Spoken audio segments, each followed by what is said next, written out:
रौनकपुर नाम के एक शहर में राजा रौनक सिंह का राज हुआ करता था और वो हमेशा अपनी प्रजा के हित में कार्य किया करते थे और वहाँ की प्रजा भी बहुत खुश रहती थी। और एक दिन एक गिद्ध आकाश में भूतिया पेड़ के बीज को लेकर उड़ रहा था और जैसे ही वह गिद्ध रौनकपुर पहुंचा तो उसके मुंह से एकदम से वह बीज रौनकपुर के बीचों बीच गिर गया और वो बीज भूतिया था, इसलिए अगले ही दिन वो बीज एक पौधा बन गया। और वहाँ के स्थानीय निवासियों ने जब उस पौधे को देखा तो हैरान रह गए क्योंकि पौधे का रंग काला था। और बाद में लोगों ने आपस में चर्चा की और यह समझा कि यह खेत में उगने वाला कोई घास पात या फिर वनस्पति होगी। और दूसरे दिन वो पौधा काफी बड़ा हो गया और लोगों को और ज्यादा दुविधा हो गई कि एक ही दिन में ये पौधा इतना बड़ा कैसे हो गया। और ऐसे ही देखते देखते वो पौधा तीसरे दिन पेड़ बन गया।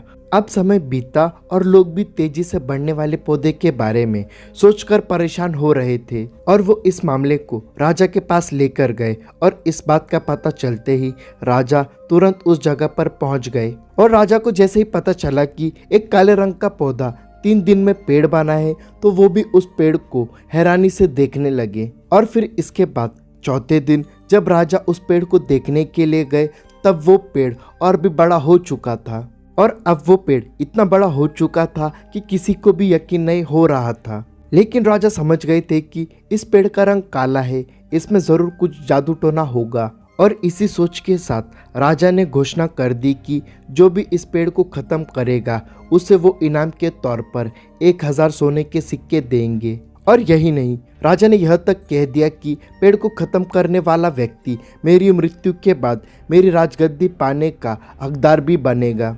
और इतनी बड़ी घोषणा सुनने के बाद हर कोई पेड़ को खत्म करने के लिए अपना दिमाग लगाने लगा। और इतना ही नहीं, राजा के सारे चतुर मंत्रियों ने भी सभी तरकीब लगाई, लेकिन उस पेड़ को कोई भी नष्ट नहीं कर पाया। और किसी ने पेड़ के आसपास आग लगवाई तो किसी एक मंत्री ने उस भूतिया पेड़ को हाथियों तक से खिंचवाया, लेकिन पेड़ को कुछ भी नहीं हुआ। और अब लोगों के मन में डर बैठ गया और उन्हें लगा कि पक्का यह ऐसा वैसा नहीं बल्कि एक भूतिया पेड़ है। और तभी उस गांव के एक समझदार व्यक्ति को राजा की घोषणा का पता लगा और जानकारी मिलते ही वह अपने गुरु के पास भूतिया पेड़ से जुड़े रहस्य को जानने के लिए पहुंच गया। और फिर गुरु जी ने अपनी ध्यान की शक्ति को एकत्र करके देखा और उससे पूछा कि क्या तुम पेड़ को खत्म करना चाहते हो। समझदार व्यक्ति ने जवाब दिया, हाँ गुरुजी, सब उससे परेशान हैं। तब गुरुजी ने बताया कि उसे खत्म करने का एक ही तरीका है, इसके लिए तुम्हें उस पेड़ के आसपास नमक डालना होगा। और इस तरकीब के बारे में जानते ही वह व्यक्ति तेजी से राजा के पास गया और कहा कि इस पेड़ के आसपास आपको नमक डलवाना होगा और ऐसा करने पर ही यह पेड़ खत्म होगा। और राजा ने अपने सैनिकों को ठीक ऐसा ही करने को कहा और सैनिकों ने मिलकर पेड़ों के चारों ओर खूब सारा नमक डाल दिया।